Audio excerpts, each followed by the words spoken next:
Hello dear students, myself Ajay Shamka, faculty of biology. First time अपन लोग interact हो रहे हैं. Details regarding biology subject I will teach you in Mahavir Marwari junior college of science. जैसे कि आप सब जानते हो, कोविड-19 के कारण क्लासेस जो है सब बंद है. जब भी गवर्नमेंट अपने को परमिशन देगा तब अपन क्लासेस जो है स्टार्ट करेंगे. फिलहाल अपन आते हैं अपने बायोलॉजी सब्जेक्ट के ऊपर. Come to our subject called biology. Depend करता है 9th 10th स्टैंडर्ड में आपने बायोलॉजी कैसे पढ़े, कौन से टीचर ने आपको पढ़ाया. अदरवाइज सब्जेक्ट जो है काफ़ी इजी है, काफ़ी इंटरेस्टिंग है और अपने को अपने ही लाइफ के बारे में इस सब्जेक्ट में अपने को पढ़ना है. Now first of all you should no regarding this science paper called biology. दो ग्रीक नेम है यहाँ पर, one is bio and one is logy. Bio means living, bio का मतलब होता है लिविंग, और लॉजी मीन्स होता है study. Means when you observe a subject called biology, biology is a branch of science which deals with study of every type of living organisms. Biology एक ऐसा branch है साइंस का जहां पर आपको किसकी स्टडी करना है, हर लिविंग ऑर्गेनिजम्स की स्टडी जो करना है वो इस सब्जेक्ट में करनी पड़ती है. And you call that subject as biology. Means biology is the subject of life sciences. Biology जो है वो कौन सा सब्जेक्ट है, ये लाइफ साइंसेस का सब्जेक्ट है. And in this life sciences subject, particularly in junior level, in first year junior college 11th and 12th standard, this biology subject get distinguished into two paper. One is called paper 1 and one is called paper 2. ठीक है. In paper 1 you want to study details regarding botany, and in paper 2 you want to study details regarding zoology. दो subject है यहाँ पर, जिसमें दोनों subject में आपको स्पेसिफिकली पेपर 1 में बॉटनी पढ़ना पड़ता है और पेपर 2 में आपको जूलॉजी पढ़ना पड़ता है. Now what do mean by botany? In botany paper you want to study details regarding plants. यहाँ पर आपको आईटी स्टडी करनी है, प्लांट्स की स्टडी करनी है. And when you observe the second paper of biology called zoology, here you want to study details regarding animals. यहाँ पर आपको क्या की स्टडी करना है, एनिमल्स की स्टडी करना है. And both this study related to plants and related to animals which you called flora and fauna, जिसको अपन फ्लोरा और फौना बोलते हैं. Both are very easier. सिर्फ एक तरीका चाहिए आपको स्टडी करने का, एक तरीका चाहिए. 9th 10th स्टैंडर्ड से जो आप पढ़ते आ रहे हो वही पढ़ाई जो है यहाँ पर आपको डिटेल में है. वही पढ़ाई जो है 11th और 12th में डिटेल में है. 11th और 12th में डिटेल में इसलिए है कि यहां पर आपको कॉम्पिटिटिव एग्जाम फेस करनी है. ठीक है, यहां पर आपको कॉम्पिटिटिव एग्जाम फेस करनी है और वो जो कॉम्पिटिटिव एग्जाम आप बायोलॉजी सब्जेक्ट से रिलेटेड जाओगे and you call that competitive exam as NEET, जिसके थ्रू आपको मेडिकल कॉलेजेस में एडमिशन मिलेंगे. और मेडिकल कॉलेज में एडमिशन लेने के लिए ये सब्जेक्ट का परफेक्शन जो है बहुत जरूरी है. 3 सब्जेक्ट्स आपको रहेंगे नीट में. One is physics, one is chemistry and one is biology. ठीक है, जिसमें 180 मार्क्स के फिजिक्स और केमिस्ट्री रहेंगे और 360 मार्क्स का आपका बायोलॉजी रहेगा. तो इस प्रकार 720 मार्क्स का टोटल पेपर होता है which is totally based on MCQs, जो किसके ऊपर बेस्ड रहेगा, एमसीक्यूज के ऊपर रहेगा. तो बायोलॉजी सब्जेक्ट का नॉलेज लेने के लिए आपको लिविंग ऑर्गेनिजम्स की स्टडी करना बहुत जरूरी है. और लिविंग ऑर्गेनिजम्स की स्टडी करने के लिए you should know details regarding some bacteria, details regarding some viruses, details regarding some fungi, some microorganisms. ठीक है, even some plants when you observe you call some plants as algae, aquatic plants. Some amphibian plant which you call bryophytes. Is it clear? Some terrestrial plants, flowering plants which you call angiosperms. समझ आ रहा है? Even some division you call it pteridophytes. Some division you call it gymnosperms. ये सब study जो है आप लोग किए हो, जिसमें मैं शुरुआत कर रहा हूं यहां पर अलगी के बारे में. Then you should know details regarding fungi. Then some organisms in plant, they are called as bryophytes, bryophyta. Some are described as pteridophyta, pteridophyta. Some are described as gymnosperms, gymnosperms. And last division as per evolution is concerned, you call that flowering plant, and flowering plants are called as angiosperms. ये सब living organism जो है as per evolution pattern की अगर बात की जाए तो किस प्रकार प्लांट का इवोल्यूशन हुआ है, इसका मतलब प्रिमिटिव प्लांट से कॉम्प्लेक्स ऑर्गेनिज्म कैसे प्रिपेयर हुआ, this is primitive one and this is advanced one. इसकी सबकी स्टडी जो है अपने को इस सब्जेक्ट में करना है and you call that subject as biology, more easiest. Now out of each when you observe the 11th standard syllabus, जब आप 11th स्टैंडर्ड का सिलेबस देखोगे तो 11th स्टैंडर्ड का सिलेबस जो है एज कंपेयर टू 12th अगर बोला जाए तो मोर डिफिकल्ट है when you observe the competitive exam, क्योंकि 11th स्टैंडर्ड का एग्जाम जो है वो होम एग्जाम रहने के कारण स्टूडेंट जो है पूरे कॉन्सेप्ट जो है पूरे आइडियाज के थ्रू स्टडी नहीं करता, पूरे टॉपिक जो है कवर नहीं करता, इसलिए 11th स्टैंडर्ड में स्टूडेंट को काफी तकलीफ होती है। But when you observe the 12th standard syllabus it is more easier, क्योंकि वो बोर्ड की एग्जाम होती है, बोर्ड की एग्जाम रहने के कारण स्टूडेंट ज्यादा कॉन्सेंट्रेट से पढ़ता है और उसको मार्क्स अच्छे मिलते हैं। लेकिन 11th स्टैंडर्ड का बेस अगर स्टूडेंट का मजबूत नहीं है, ठीक से वो आइडियाज क्लियर नहीं कर पाया है, तो स्टूडेंट्स को 12th के कॉम्पिटिटिव एग्जाम्स में तकलीफ होती है। Is it clear? तो 11th स्टैंडर्ड का सबसे फर्स्ट चैप्टर जो अपन यहाँ आज डिस्कस करेंगे, you call that chapter as living world, you call that chapter as first chapter the living world.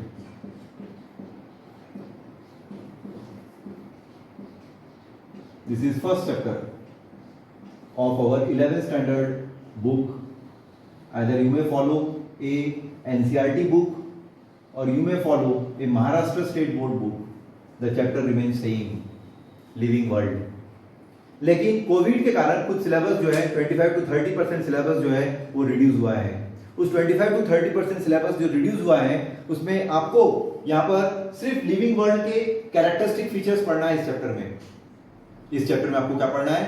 सिर्फ लिविंग वर्ल्ड के कैरेक्टरिस्टिक फीचर्स पढ़ना है, ठीक है, इंपॉर्टेंट फीचर्स पढ़ना है। और उस इंपॉर्टेंट फीचर्स में आप देखोगे ग्रोथ एंड डेवलपमेंट एक कैरेक्टरिस्टिक फीचर है, सेकंड वन इज रिप्रोडक्शन एक कैरेक्टरिस्टिक फीचर है, third one is metabolism, it is again one of the characteristic feature of living and non living thing, one is cellular organisation is again one of the characteristic feature of living world, then some characteristic feature you call it consciousness, जो stimuli के through अपने को response देता है, which is again a characteristic feature of every living animal, every living plants, and one is called aging, her organism जब जन्म ले लेता है तो अल्टीमेटली उसकी डेथ होने वाली है। एज के कारण उसके body cells, body tissues, body organs कोई ना कोई माल फंक्शनिंग में आ जाएगा और उस माल फंक्शनिंग के थ्रू डिसेबिलिटीज हो जाएगी, डिसऑर्डर आ जाएगा और उस डिसऑर्डर के थ्रू उस ऑर्गेनिज्म की डेथ हो जाती है, ठीक है। सिर्फ लिविंग ऑर्गेनिज्म के कैरेक्टरिस्टिक फीचर्स ही आपको इस साल कोविड-19 के सिलेबस में है। बाकी का जो टॉपिक था, you called one topic as herbarium, delete हो चुका है। You called one topic as botanical garden, वो भी डिलीट हो गया है। Name of next topic is called museum, वो भी डिलीट हो गया है इस चैप्टर से। वन इज जूलॉजिकल पार्क, वो भी इस चैप्टर से डिलीट हो चुका है। One is called biological park, वो भी बायोडाइवर्सिटी पार्क, वो भी आपके इस चैप्टर से डिलीट हो गया है। एंड वन इज कॉल्ड की, वो भी आपके सिलेबस से डिलीट हो चुका है। तो अपने को इस चैप्टर में सिर्फ characteristic features of living world which would distinguish between living and non living, वो ही आपको पढ़ना है। इसका मतलब डिफाइनिंग प्रॉपर्टी है लिविंग ऑर्गेनिजम्स की, और वो लिविंग ऑर्गेनिजम्स की डिफाइनिंग प्रॉपर्टी को आप ऐसा बोल सकते हो कि जो सेल से बना हुआ है वो ऑर्गेनिज्म लिविंग हो गया, ठीक है। और ऐसे मटेरियल जिनकी बॉडी में सेल नहीं है उनको आप non living organisms, non living things बोलोगे। Means in this topic here you want to study और distinguish which characters are available for living organisms and which characters are available for non living things. non living things के लिए कौन से characters चाहिए और living organisms के लिए कौन से कैरेक्टर्स चाहिए, that you want to study under this topic. When you observe the living organism, when you observe some living organisms, some criteria is there. living organisms की अगर बात की जाए तो यहाँ पर कुछ क्राइटेरिया है। On the basis of that criteria, you can easily distinguish living and non living. Means when you observe the life, when you observe the life of any organism, कोई भी लिविंग ऑर्गेनिज्म की जब आप life की बात करोगे, when you observe the characteristic feature particularly when you study related to life of any organism, life हुआ है इसका मतलब सरवाइव कर रहा है इंडिविजुअल, लाइफ है कोई ऑर्गेनिज्म की, इसका मतलब वो ऑर्गेनिज्म क्या कर रहा है, सरवाइव कर रहा है, चाहे वो अलगी को बिलोंग करता हो, कोई प्लांट को बिलोंग करता हो, एनिमल को बिलोंग करता हो, इसका मतलब उसका सर्वाइवल रेट अच्छा है।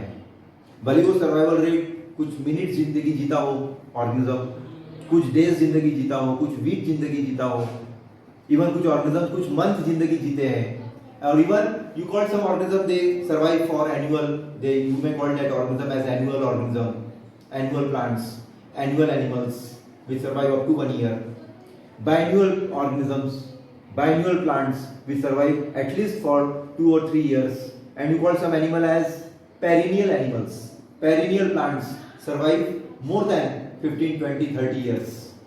तो इस प्रकार एज को देखते हुए अपने ऑर्गेनिजम्स को क्या कर लिए, डिस्टिंग्विश कर लिए, ठीक है।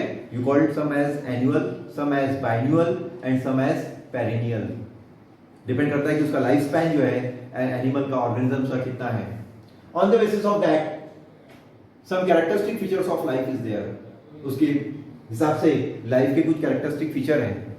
Means life is the characteristic feature, life is the best characteristic feature that distinguishes objects, जो क्या करता है ऑब्जेक्ट्स को डिस्टिंग्विश कर लेगा, that have signalling and self sustaining process, जिसमें एक ही कैरेक्टरिस्टिक फीचर है कि उसमें एक फिनोमिना होती है हर लिविंग ऑर्गेनिज्म में, and you call that phenomena as signalling process.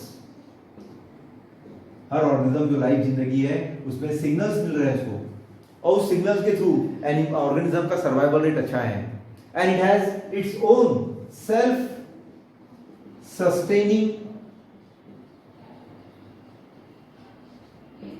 Property, और हर ऑर्गेनिज्म का एक सेल्फ सस्टेनिंग प्रॉपर्टी है।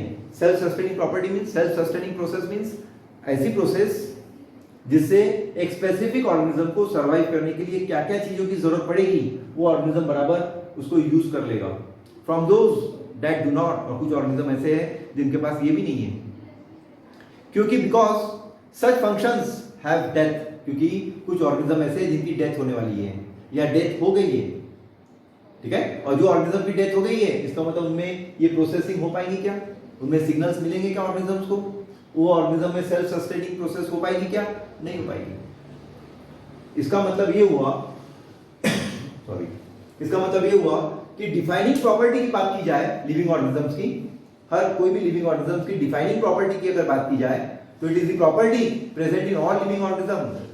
डिफाइनिंग कैरेक्टरिस्टिक फीचर्स अगर कोई ऑर्गेनिजम्स की आपको देखना हो तो हर लिविंग ऑर्गेनिज्म में डिफाइनिंग कैरेक्टरिस्टिक फीचर्स मौजूद हैं, ठीक है, but not found in non living things. Her living organism में कैरेक्टरिस्टिक फीचर है जिसके थ्रू आप डिफाइन कर सकते हो कि ये जिंदा है, इसकी लाइफ है, लेकिन नॉन लिविंग थिंग्स की बात करोगे तो उस नॉन लिविंग थिंग्स में उनका कोई डिफाइनिंग प्रॉपर्टी नहीं रहता।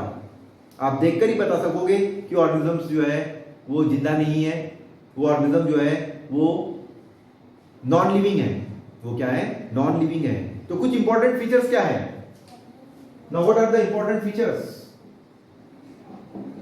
What are the important features of living organism. सबसे पहला जो इंपॉर्टेंट फीचर हर लिविंग ऑर्गेनिज्म में पाया गया है, you call that important feature as growth and development, you call that feature as growth and development. This is first important characteristic feature so that you can distinguish life, ठीक है, life है इसका मतलब उसकी ग्रोथ और development हो रही है। लेकिन नॉन लिविंग थिंग को भी देखोगे आप, उसमें भी आपको ग्रोथ और डेवलपमेंट मिलेगी। कैसे मिलेगी, we will discuss. Second characteristic feature of living organism means each and every living organism has a phenomena called reproduction. हर लिविंग ऑर्गेनिज्म में आप देखोगे कि हर लिविंग ऑर्गेनिज्म का कैरेक्टरिस्टिक फीचर है कि each and every living organism produces their new young ones. हर लिविंग ऑर्गेनिज्म अपने नए यंग वंस बनाता है। नए यंग वंस बनाने के लिए वो कोई ना कोई मेथड यूज करता है, and you call that method as a sexual reproduction.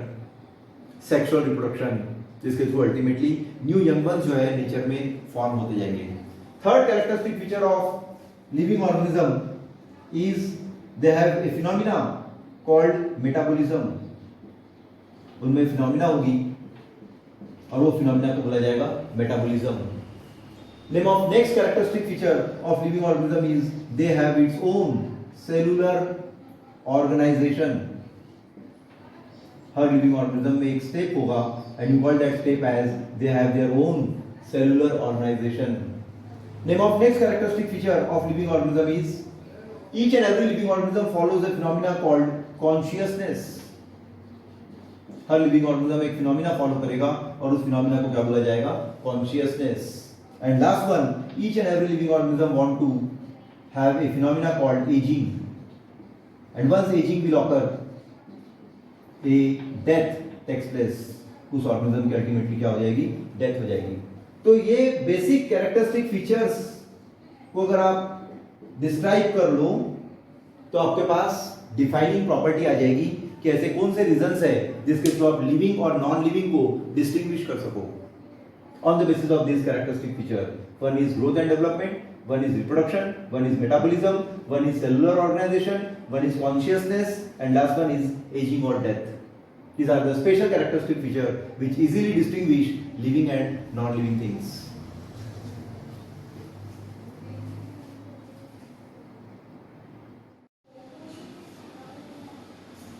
Now come to first characteristic feature related to growth. What do you mean by growth and development? Come to first characteristic feature. You call that characteristic feature as growth and development, so that you can distinguish living and non-living.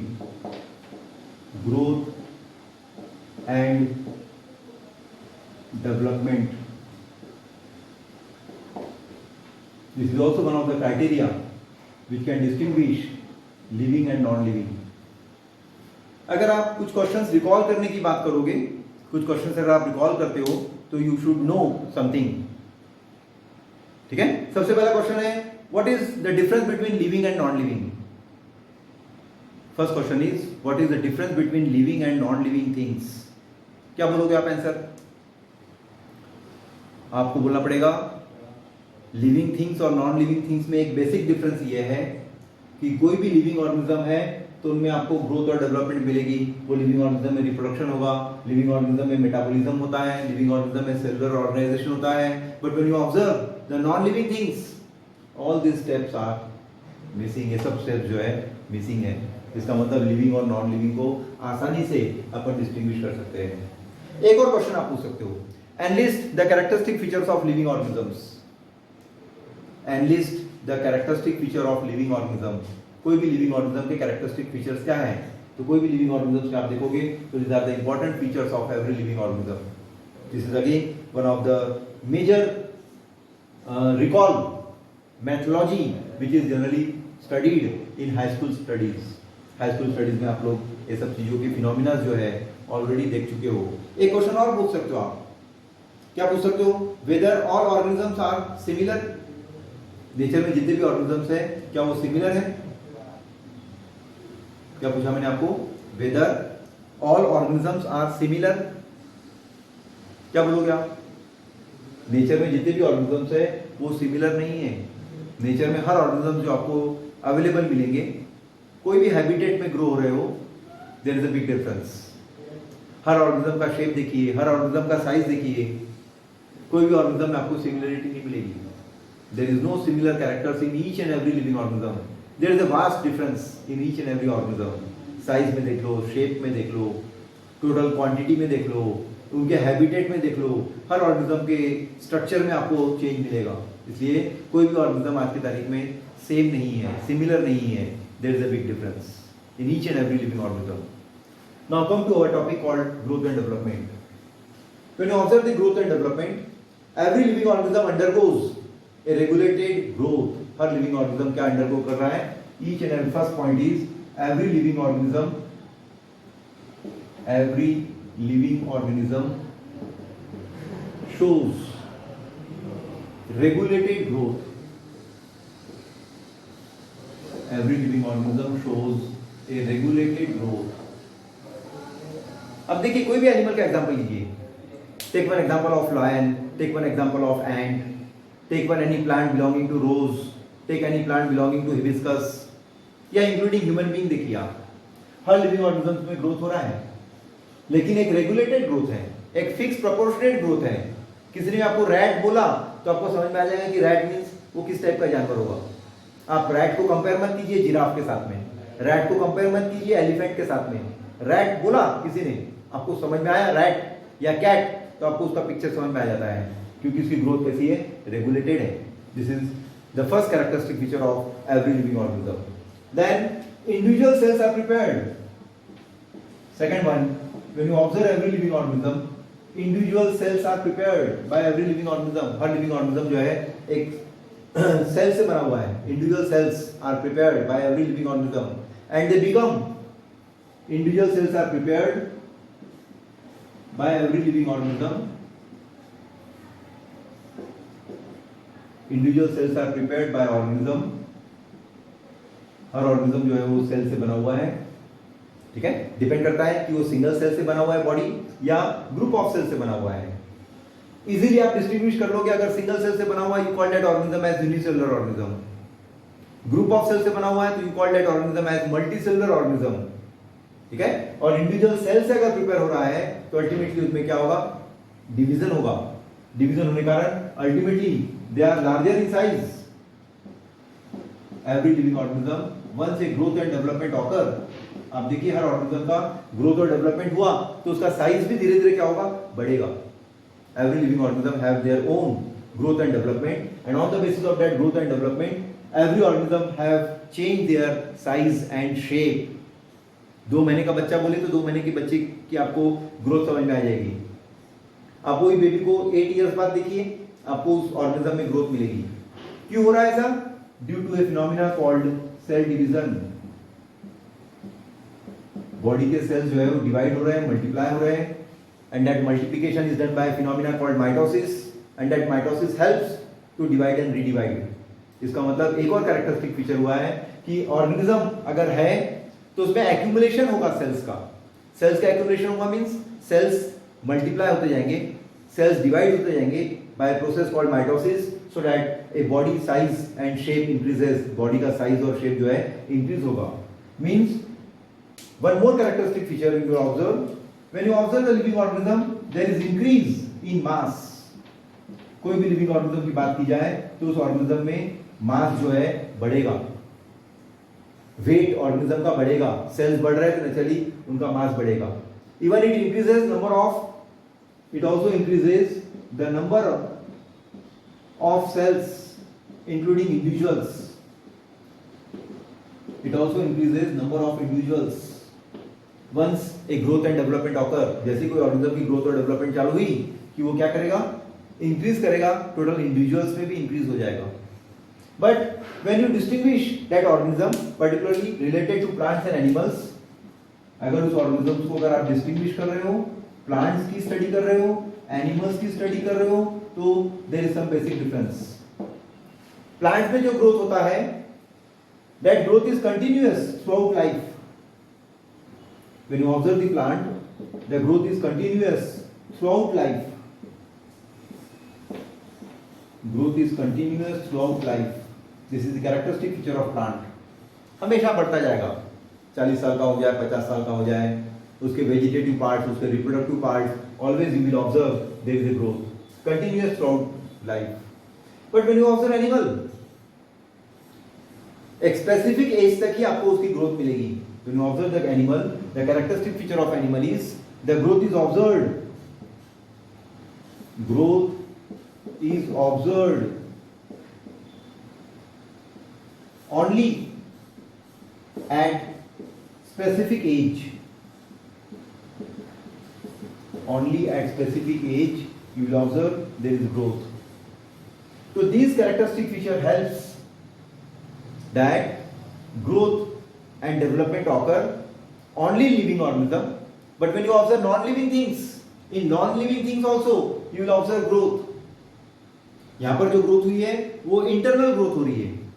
Internal growth means body के sales, body के tissues, body के organs में division होता गया और उस division के through आपको ग्रोथ हो रही है। You call that growth as intrinsic growth. ऐसे पर उस ग्रोथ को क्या बोला जाएगा? You call that growth as intrinsic growth.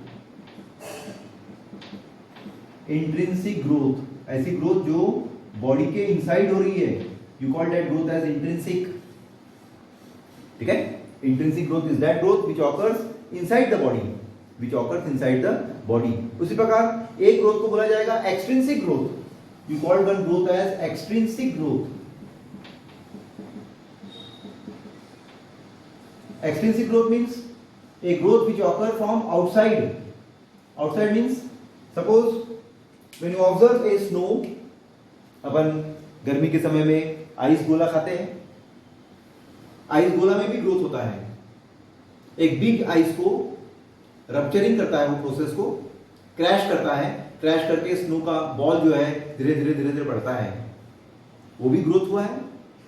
Ice ball की ग्रोथ हुई है, वो आइस बॉल की ग्रोथ कैसे हुई? एक्सट्रिंसिक ग्रोथ से हुई है। Extrinsic growth means a growth occurs outside the body, ऐसी ग्रोथ जो आउटसाइड द बॉडी हुई है। तो इस प्रकार नॉन लिविंग थिंग्स की भी यहां देखिए आप ग्रोथ देखी गई है। स्नो का एग्जांपल बताया मैंने आपको, माउंटेन का एग्जांपल देखिए, day by day when you observe that mountain before 20 years 30 years before you will observe that mountain at 2020 you will observe there is change in growth, उस माउंटेन की आपको growth देखने को मिलेगी। ठीक है, इसका मतलब growth and development is not the criteria, is not the defining property of living organism. ये इंडिकेट करता है कि ग्रोथ लिविंग ऑर्गेनिज्म में हो रही है, नॉन लिविंग ऑर्गेनिज्म में भी ग्रोथ पाई गई है। इसका मतलब ग्रोथ एंड डेवलपमेंट जो है वो कोई डिफाइनिंग प्रॉपर्टी नहीं है लिविंग ऑर्गेनिज्म की, जिसके थ्रू आप लिविंग और नॉन लिविंग को डिस्टिंग्विश कर पाए। Is it clear? Upon second characteristic feature discuss करेंगे कॉल्ड एज रिप्रोडक्शन।